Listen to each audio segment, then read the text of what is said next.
Những điều bạn chưa biết khi đem máy đi sửa. Đây là laptop HP 15 Notebook PC. Cái dòng này nó cũng chung là Babylon đó. Rồi đây là cái màn hình của khách bị sọc sẵn rồi. Hôm nay mình sẽ hé lộ cho các bạn một điều khi bạn đem sửa máy tính. Bạn không hề biết điều này. Máy này đã từng làm bản lề.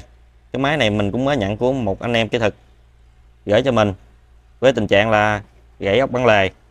Thì mình nhận thì mình kiểm tra đây, mình thấy nè, thợ trước đã làm hết này, các bạn cũng có đổ keo này, bây giờ cũng gãy gặt rồi nữa, thấy không, không cứng chắc.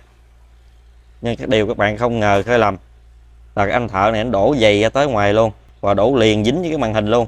Đây, cái màn hình này, cái viền nó chạy xuống đây này, nó qua đây, bây giờ là ảnh đổ dính cái màn hình luôn rồi nè. Cái này là mình mới mệt, bây giờ phải nạy keo ra hết. Và đây cái mặt B của máy không còn dính keo tùm lum hết trơn. Keo này nè, nạy ra mới cực nè. Đây nữa nè, nè keo đằng cày nữa nè, rồi có keo dán sắt nữa nè. Nói chung là đủ loại keo hết. Nhưng mà máy khách nó vẫn sử dụng rồi cũng bị gãy thôi. Lý do là nguyên nhân là làm cái chân đế ốc không kỹ, lại sẽ bị gãy lại. Thứ hai, các bạn đổ keo đừng đổ lên màn hình của người ta. Ví dụ cái này của màn hình, bây giờ mình muốn gỡ màn hình ra rồi sao, lỡ cắn bể gãy rồi sao, mình đền à. Rồi mà này mình có báo rồi, cái màn hình của khách là bị xấu sẵn rồi nè, đốm đốm tùm lum nha, sọc chỉ nè, mình đã chụp hình và gửi cho anh em kỹ thuật báo hết rồi. Thì anh em kỹ thuật cứ báo kêu mình làm lại cái chân đế ốc này và đổ keo sao cho cứng chắc, cho khách sử dụng tốt thì thôi. Bây giờ mình bắt đầu nha, let's go. Rồi đây là máy của khách, là cái người thợ trước này người ta dặn ốc rồi các bạn, nó chỗ một gùi này, thấy không, một nè, đây một nó hai một. Đối với cái máy này nó đã gãy bản lề rồi, nếu kỹ á, thì mình sẽ gỡ ra hết, mình lấy bản lề rời ra luôn, rồi mình sẽ tiến hành mình hàn chân và đổ keo. Còn đối với cái máy này mình tránh tình trạng là phát sinh nhiều thứ, mình chỉ cần gỡ cục pin ra. Và bây giờ mình sẽ tiến hành nạy keo và lấy cái màn hình này ra.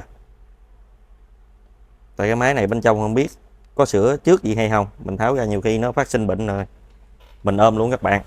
Giờ trước tiên giờ mình sẽ tìm cách mình tháo cái màn hình này ra. Dặn ốc còn không được nè, keo vô con ốc luôn rồi.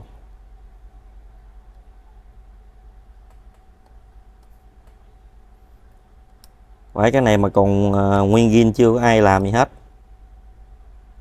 nó gãy luôn đó. Thì mình làm đầu tiên thì nó dễ, tới qua người thợ làm thứ hai rồi là khó lắm các bạn ơi, làm rất là cực. Giờ cái con ốc này nó bít lỗ luôn này, lấy đâu mà dặn ra được. Bây giờ mấy cái này các bạn đi lại cửa hàng nào có uy tín và người ta làm kiểu đúng tâm á thì các bạn sử dụng là yên tâm. Còn nếu mà gặp mà thợ mà làm kiểu này, mình thấy mình còn gầu nữa. Bây giờ mình thử thôi, mình nạy keo cái thời gian của hai bản lề này là bao nhiêu ra. Bây giờ thời điểm hiện tại là 1 giờ 55 phút, mình cho là 2 giờ đi. Giờ mình bắt đầu nha, để mình coi xong cái hoàn thành hết keo này hết thời gian bao lâu. Này cũng nguy hiểm quá. Giờ mình cấp nguồn luôn, vừa nạy keo mình vừa coi màn hình luôn. Lỡ mình có nạy vô mà lỡ nó mẻ nghe cái cốc rồi thôi khỏi nạy luôn, bẻ luôn.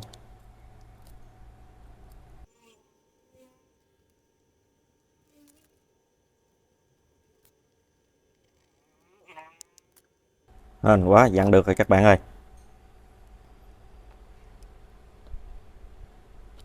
Ốc bên đây không có luôn, dưới đây đổ keo luôn các bạn. Ngay chỗ này ta có cái chân ốc này mà không hàng chân ốc lại, mà giờ chơi keo nè, nguyên cục keo trong đây nè, chịu nổi không. Mình sẽ nạy lên đó các bạn, giờ keo nó dính nè đó. Bây giờ mình lắc nhẹ cho nó hở keo ra, độ cứng ngắt dưới đây màn hình luôn rồi nè.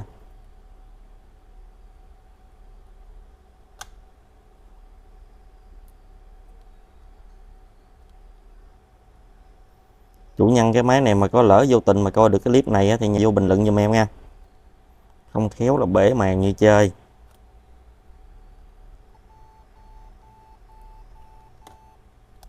Cái tiết tiết là do cái tay mình đụng bằng phím nha các bạn, dính dữ vậy.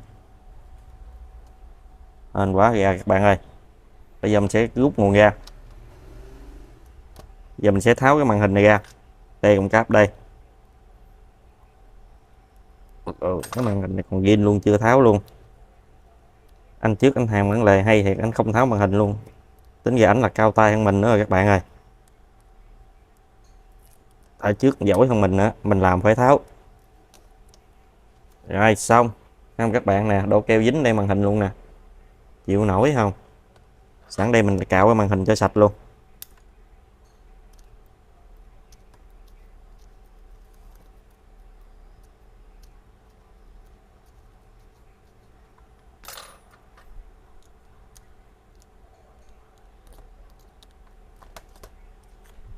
Rồi bây giờ mình sẽ tiếp tục mình nại keo. Cái thanh của người ta gãy nè, không hàn lại mình chơi keo bích vô luôn. Rồi vậy mình làm bên nào làm có bên đi, coi làm bên nào các bạn. Bên nào rồi bên này đi, bên này nó gãy rồi. Đây, ốc này thử mở ra không. Rồi chân để ốc tuôn luôn.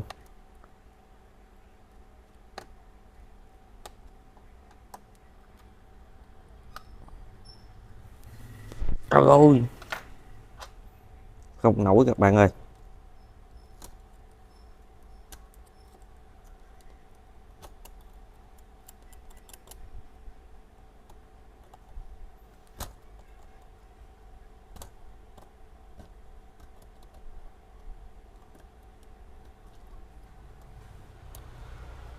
Khéo nghe, ăn vô còn cáp màn hình nữa nè. Này không khéo đứt cáp màn hình là khuyến mãi thêm nữa.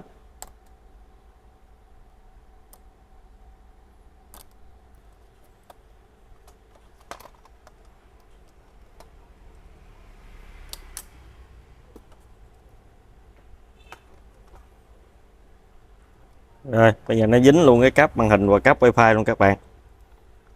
Mình bẻ không ra mình nại luôn rồi. Rồi mình tìm cách mình mở ra sao.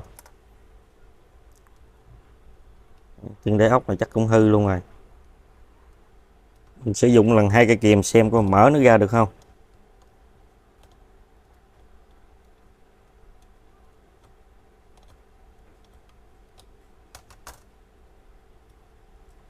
Ok, hên quá, ra rồi các bạn ơi.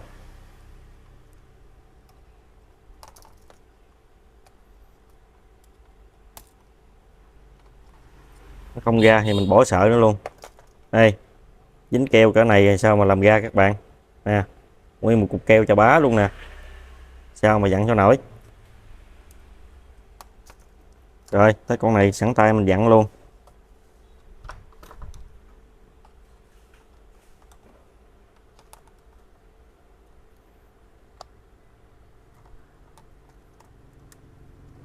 Mình gỡ cái keo trên dính cho cáp màn hình với cái cáp anten wifi nè. Thấy không? Nó dính bít chịch luôn rồi. Ok, hên quá, ngọt ngào. Còn cái này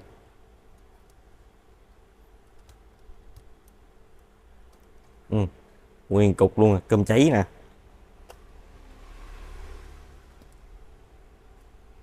Để cho mình hàn nó thuận tiện dễ thì bây giờ mình sẽ mở cái dây cáp anten wifi và cái dây cáp camera luôn.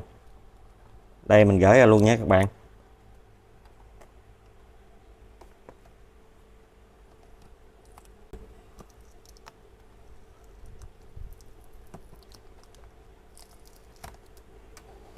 Rồi cáp anten wifi camera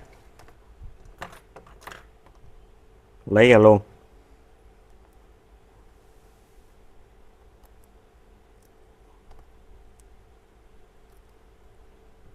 Cáp này khó quá, lấy nguyên bo luôn.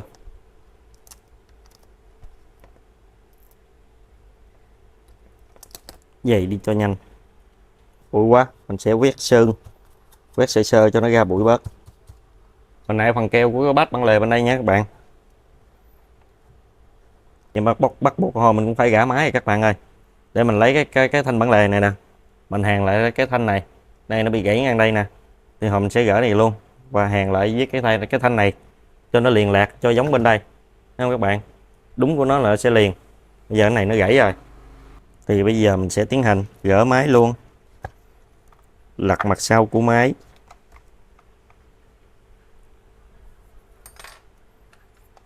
Với hai cái nút này là có hai con ốc nè, gỡ nút này lên, gỡ nút này lên,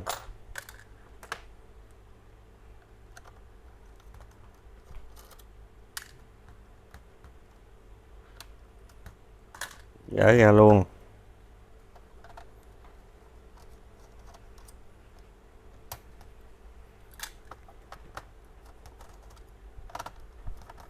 có nhiều ốc mình gỡ ra hết.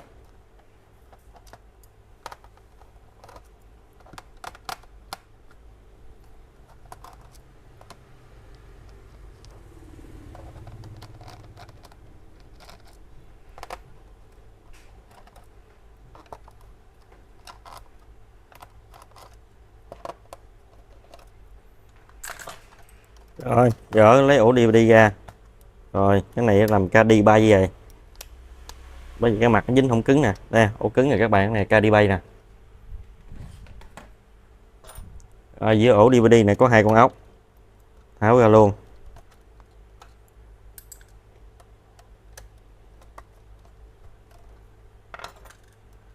Rồi xem còn ốc không, hết ốc. Băng lề này hơi nặng, hồi mình sẽ xả ra bớt. Và bên đây cũng vậy luôn. Rồi bắt đầu tiến hành, mình sẽ lấy cái bàn phím lên.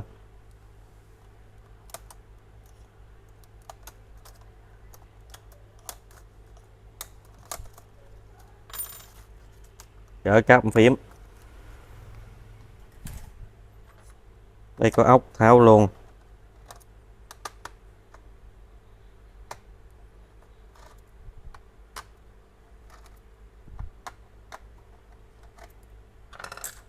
Đây cáp chuột, tháo luôn. Đây cáp kích nguồn, mình tháo luôn. Giờ mình sẽ tách, mình lấy mặt xe ra.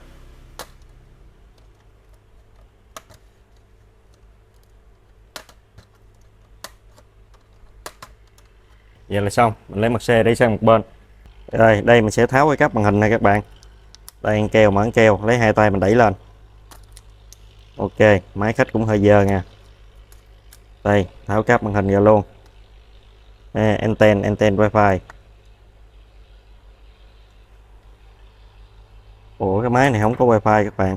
Đây card wifi đây, không có wifi. Rồi xong, tháo ra để sang bên. Rồi mình gắp lại sau. Bây giờ mình sẽ tháo lấy cái thanh băng lề này ra. Rồi chỗ này là ốc ngắn này các bạn, ngắn hơn những cái con bình thường. Lấy mày ra, tháo bên đây luôn. Rồi con này ngay đây gãy nữa nè. Rồi bây giờ mình sẽ tạm thời mình vệ sinh 2 thanh bản lề này và cái máy này. Bây giờ mình sẽ tiến hành mình nhả nhẹ con ốc này, nhả vừa thôi các bạn, nhả quá là mềm sụm luôn á. Rồi mình dùng tay thử. Ok, cái này cũng tương đối các bạn ơi. Mình nhả chút nữa đi, chút xíu thôi. Rồi giờ mình dùng tay thử cảm giác. Rồi cái này là ok. Rồi mình thử bản lề bên đây coi nó cứng cái nào. Đó, nó cứng hơn cái bên kia nữa các bạn, thì mình sẽ nhiều hơn một chút. Rồi cái này muốn hết đát hay rồi, không xả được luôn các bạn ơi. Bấm ngay code luôn rồi. Rồi này hồi mình vô mở cho nó mềm bớt. Rồi tiếp tục giai đoạn mình sẽ nại keo này hết thôi.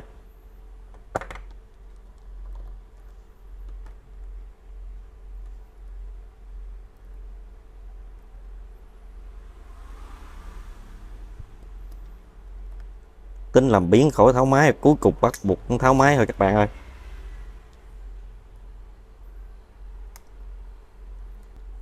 Vậy là tình trạng cái bản lề này nè, bị gãy trước á, là người ta không có hàn cái chân ốc, chân đế nhựa này, mà người ta đổ keo vô luôn, ta nghĩ vậy là cứng. Sai lầm rồi các bạn ơi, không bao giờ cứng đâu các bạn. Rồi bây giờ mình sẽ tiến hành mình lấy chân đế này ra thì mình kẹp cố định. Rồi dặn ra nhé các bạn, hên quá nhẹ nhàng.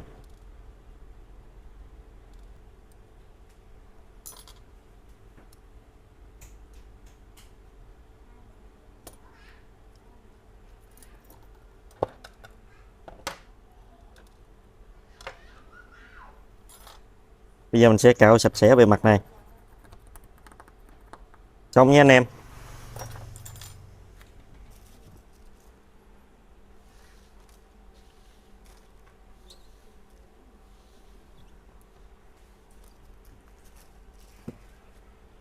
Thanh bản lề này nó gãy, bây giờ mình sẽ tiến hành hàn lại nhé các bạn.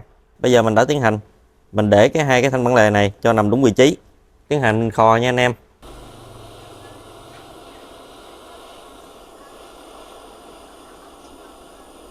Sau khi mình đã hàn xong cái thanh bản lề này và mình đã mài dũa nó lại cho nó bằng phẳng rồi các bạn, rồi mình sẽ quay một vòng cho các bạn xem.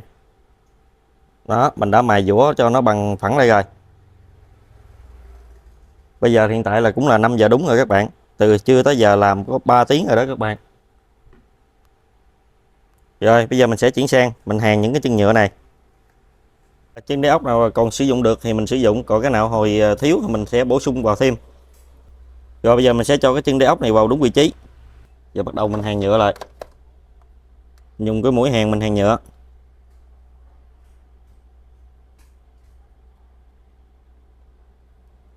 Nó bể mắt mũ thì mình thêm mũ vào.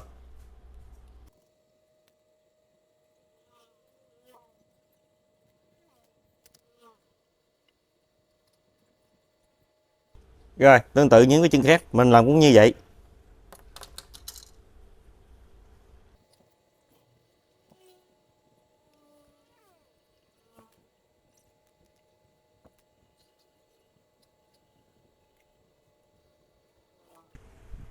Rồi bây giờ mình sẽ cho thanh bản lề này để gá vào xem có đúng chân ốc không.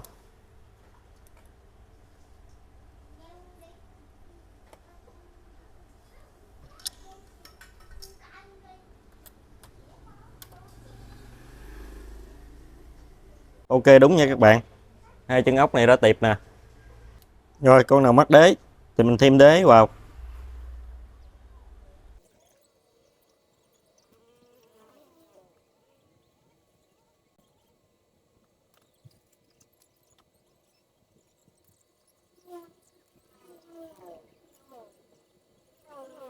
Rồi mình sẽ bắt đầu mình làm bên đây và tương tự như bên kia.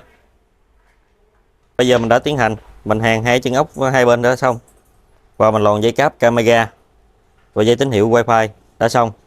Bây giờ mình tiến hành mình vô keo nha các bạn. Mình cho một lượng keo vừa đủ để tránh vô cái dây cáp.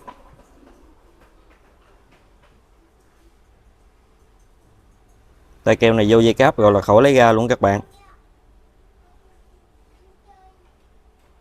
Rồi chỗ này mình chỉ thêm một chút ngay chỗ phần dưới này thôi.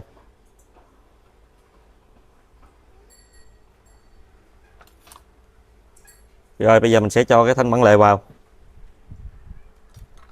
Ngay đúng vị trí thì mình bắt ốc vô nghe các bạn.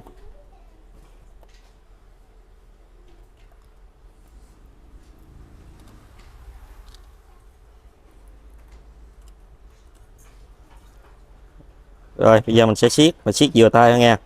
Tại các bạn siết mạnh tay quá thì nó sẽ bể cái đáy ốc lại. Tại đáy ốc nó chưa có cứng. Mình đã hàn rồi, nói chung nó cứng cũng một phần rồi, nhưng mà cứng hơn thì nhờ keo. Mình tới bên đây nha các bạn. Bên đây giờ trống, không có dính dây gì hết. Thì các bạn cứ thoải mái đi. Cho nhiều không sao. Nhiều càng cứng thôi. Bây giờ bên đây hồi nãy ban đầu của khách đó, là gãy bên đây. Còn bên đây thì nó còn phải có các bạn. Thì bây giờ mình làm lại. Thì bên đây bảo đảm cứng chắc luôn, không giờ sợ bị nữa. Chỉ sợ là sợ bên đây thôi, tại nó dướng dây mình vô keo không được nhiều. Còn bộ phận bên đây thì đảm bảo chắc cú luôn. Bây giờ mình sẽ cho vô keo. Giờ mình cho cái thanh bản lề vào luôn. Bây giờ mình sẽ bắt ốc cố định luôn nha các bạn.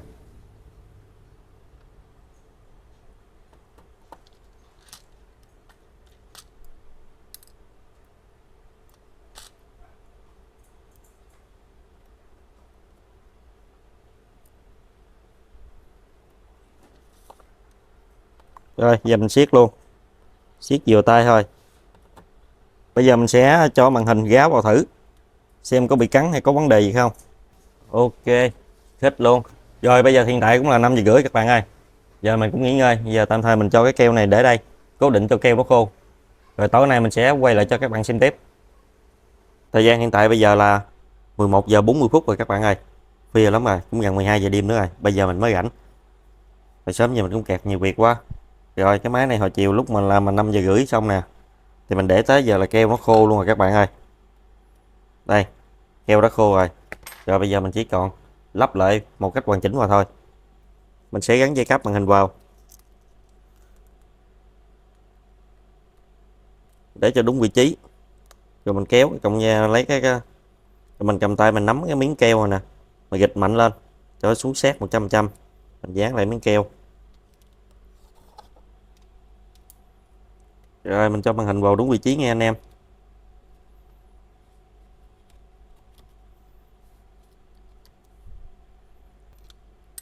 Giờ mình bắt ốc này nè. Hồi sớm có mấy con ốc bị hư, bị thiếu ốc, bây giờ mình sẽ thêm ốc vào. Đây, hai con nhỏ nghe chỗ này. Sau đó bây giờ mình sẽ dùng keo hai mặt nha các bạn. Mình dán cái viền màn hình cho khách. Các bạn thấy có sướng không? Cái máy này mình lúc mà tiến hành mình làm là lúc mà 2 giờ trưa.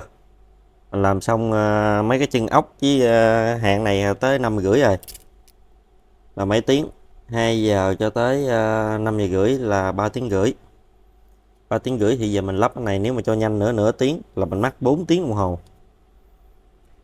4 tiếng đồng hồ. Các bạn thấy có sung sướng không?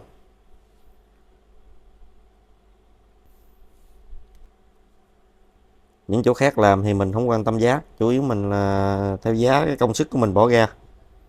Mình thấy cái đó là vừa và hợp túi tiền với cái khách. Và cái thứ hai là mình làm sao là tình trạng xài ổn định lâu dài, không bị tái lại. Nếu cái này mà bị tái lại mình cũng bỏ chạy luôn các bạn ơi.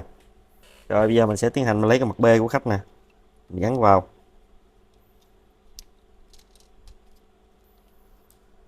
Rồi mình sẽ đè ưu tiên ở phía chỗ này vào cắt ngàm trước nha các bạn.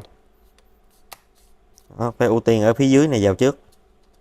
Rồi quan trọng bên đây có bị đội không? Không các bạn ơi. Vậy là ok nhé các bạn. Đây nè. Tại trước chị đổ keo gì dính đây tùm lum nha nè. Hết chuyện màn hình mà các bạn dùng keo 502 thôi mình thua rồi. Này, dính keo 502 ở đây đây. Các bạn tưởng là chế 5 keo ở đây, 2 ở đây là dính hả? Không dám dính đâu. Nó hư màn hình các bạn á. Cái màn hình này sọc chỉ có thể là do keo 502 nữa đó. Rồi mình sẽ bóp toàn cái viền lại hết. Đó, của khách nó gãy ngàm đổ trơn rồi. Bây giờ mình giờ cái miếng keo hai mặt lên nên giờ nó xuống sát rồi ha không các bạn. Rồi giờ mình kiểm tra coi vào hết chưa. Các bạn nhìn thấy nó khác liền không? Chưa khác biệt lắm đâu. Bây giờ mình sẽ tiến hành mình lên máy rồi các bạn sẽ thấy khác biệt. Đây máy của khách tới giờ hồi chiều mình cũng đã vệ sinh hết rồi. Bây giờ cho mấy cái bát này vào đúng vị trí thôi.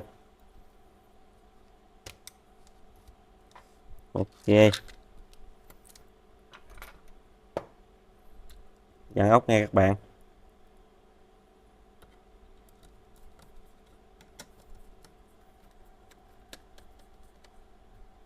Bây giờ mình sẽ lồng hai cọng dây cáp này lại. Đây dây cáp anten wifi. Dây cáp anten wifi của khách thì nó không có nghe các bạn. Đáng lẽ mình sẽ dùng băng keo đen rồi mình chụp cái đầu lại. Nhưng bây giờ mình khỏi cần. Tại nó còn rộng và dài. Mình lòn cho nó ăn gian nằm ở đây. Đó, vậy là không đụng vô cái men là được rồi các bạn. Các bạn kỹ thì các bạn quấn keo lại. Còn đối với mình thì mình thấy không cần. Tại mình có cách riêng của mình. Mình dùng dây cáp màn hình nè. Mình lòn mình đè cái cọng dây cáp anten wifi xuống. Vậy là xong rồi các bạn. Đó, vậy lòn. Đường nào vuột được. Không thể nào vuột được. Trừ khi nào có người cố tình thôi. Rồi bây giờ mình sẽ bắt đầu mình gắn lại dây cáp màn hình. Ok. Xong. Mình cho mặt C vào nha các bạn.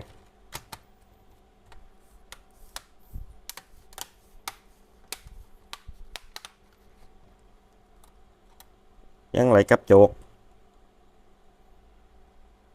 Đây là dây cáp kích nguồn. Mình gắn lại luôn.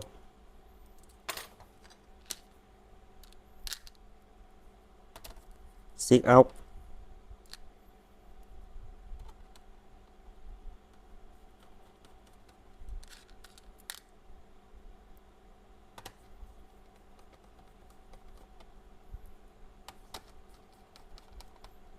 Đây nó dơ nè, mình vệ sinh cái. Rồi bây giờ mình sẽ gắn dây cáp bằng phím bầu nha các bạn. Mình để đúng vị trí rồi khóa ngàm lại. ưu tiên cho các ngàm phía dưới này vào trước nè, vào đúng vị trí rồi chúng ta ấn xuống thôi. Tương đối ok các bạn. Bây giờ mình sẽ cấp nguồn, mình mở lên thử xem nào.